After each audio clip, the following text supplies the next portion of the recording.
Oh, hello! It's my 100th video, and today we're going to be reviewing my new camera. Because up till now I've been recording with my Motorola Zoom, and as you can tell, it doesn't look too good. That's what you're seeing through right now. I have to add lenses and manually adjust the focus with corrective eyewear lenses, and so it's a hassle. Not counting there's no tripod mount. So I spent $140 or $130, can't remember, and I got this. It's a Samsung WB100. It's 16.2 megapixels. It has a 26 times zoom, or it goes from 4 to 104 millimeter in and out. It has it can record it in 720p video, because I don't really need a 1080p because my the software I have can't render in 1080p anyway. So that's kind of, I don't necessarily need that. It runs off of 4 AA batteries. Fortunately, I have like 10-year-old batteries in there, but whatever. Hopefully they don't blow up. And it takes a SD card. Let's turn it on. Power's right here. So let's set it to smart, which is basically automatic. That's for pictures, and let's take a picture. Let's take a picture of Bulbasaur, shall we? Bulbasaur. Had that thing since 1998.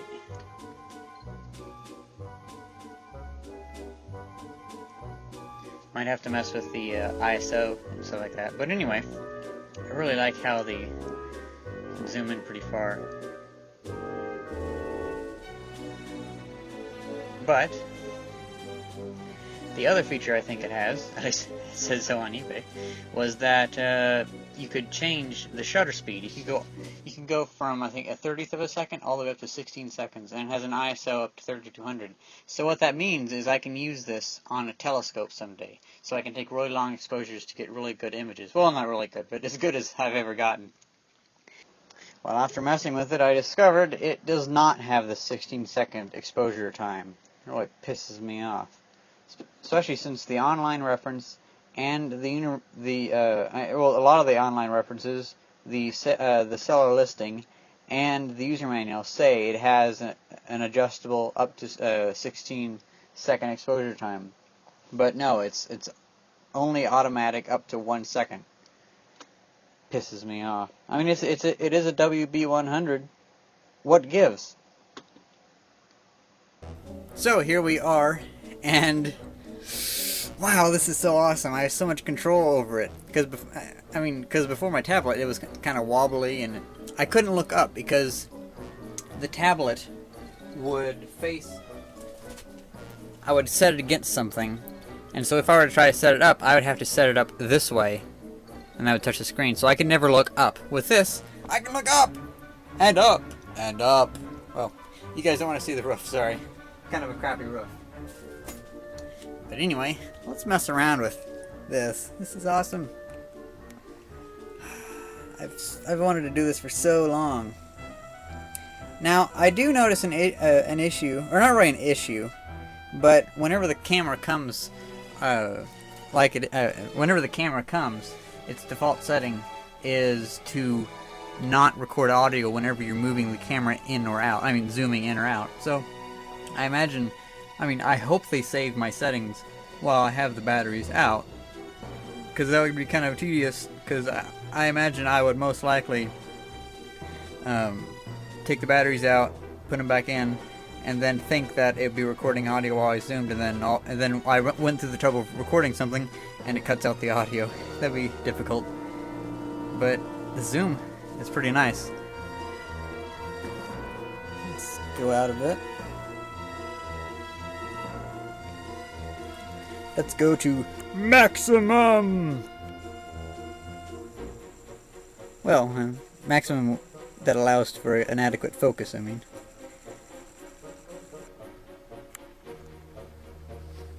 Takes a bit for it to focus. That's odd.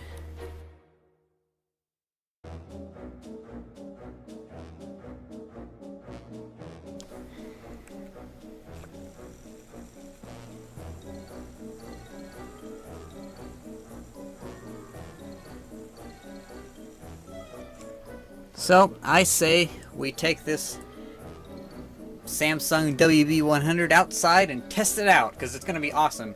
Because even though I do have somewhat adequate lighting in here, it is a bit dark for the camera. But outside it should be a lot less grainy and stuff. That'll be awesome. Let's go. It handles low light pretty good. A lot better than my tablet does. Hell, this camera can see in here better than I can.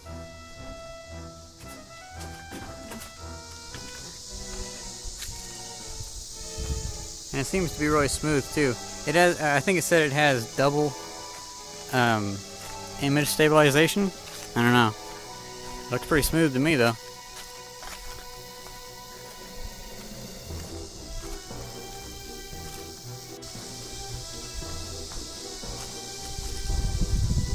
Let's get you on the tripod, shall we?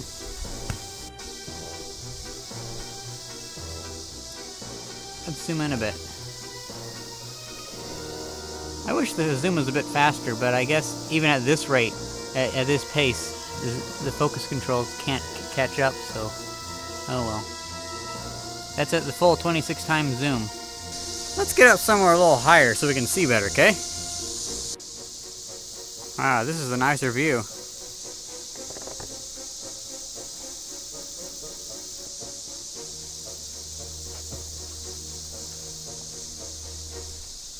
I wonder if we can see the stop sign way over there.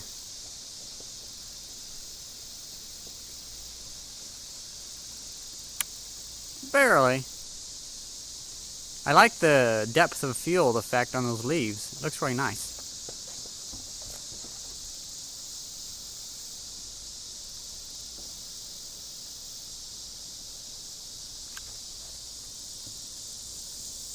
Let's zoom in on the radio tower.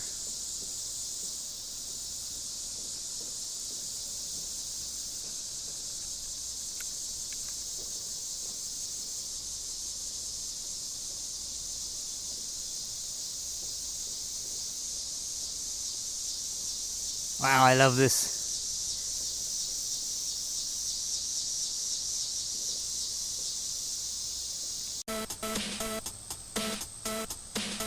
And now for the final test.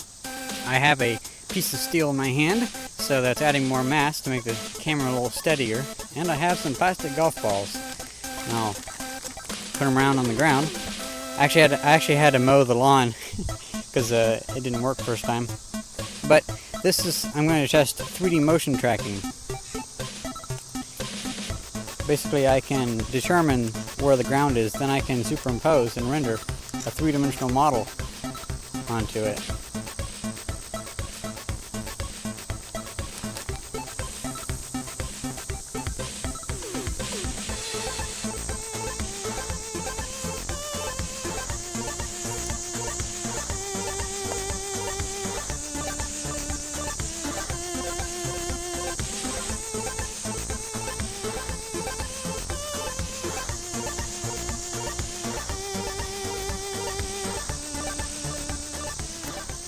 So what you think? So in the end, I'm pretty happy with the camera. I'm not happy that they got the data mixed up, and I thought I was going to be able to use it for astronomy also. I mean, I believe it'll work okay for like shooting pictures of the moon. I have an idea for a couple videos for that. But for like taking pictures of Jupiter and Saturn and stuff like that, it's not going to work too well. So, I mean, that's okay, because it's going to work pretty good for recording videos for my YouTube channel, because it's going to be a lot easier doing that than lugging around a tablet. And also I can zoom, because my Motorola Zoom couldn't zoom. How ironic. And also it couldn't focus. That really irritates me, how it wouldn't focus for some reason. But if I do want a camera for my astronomy, I'll just probably get a different camera, because I come across cameras a lot at yard sales, like my Mavicas. Well, that one's from 1997, but something more like this from 2002. This would probably be better quality. Actually, I think it does have a 16-second exposure time. I just gotta figure it out. There's too many doohickeys and things on that. Takes this proprietary power plug for it, and I don't want to fry it, you know. But in the end, I am pretty happy, because to be honest, this $130 camera is really cheap, and Another odd thing, the audio. Whenever I was editing what I've already recorded of the video, it surprised me because the audio, my voice, sounds exactly like it sounds in my head. I always heard that's not supposed to happen because the sound waves travel through your jaw or through your skull. But when I hear myself in the footage, it's like, that's me. That sounds like that sounds like I'm talking. Maybe it's just because I'm used to crap microphones, but oh well. Well, anyway, I really like my Samsung WB100. So if you're ever looking for a cheap camera, I'd recommend it. Well, see ya.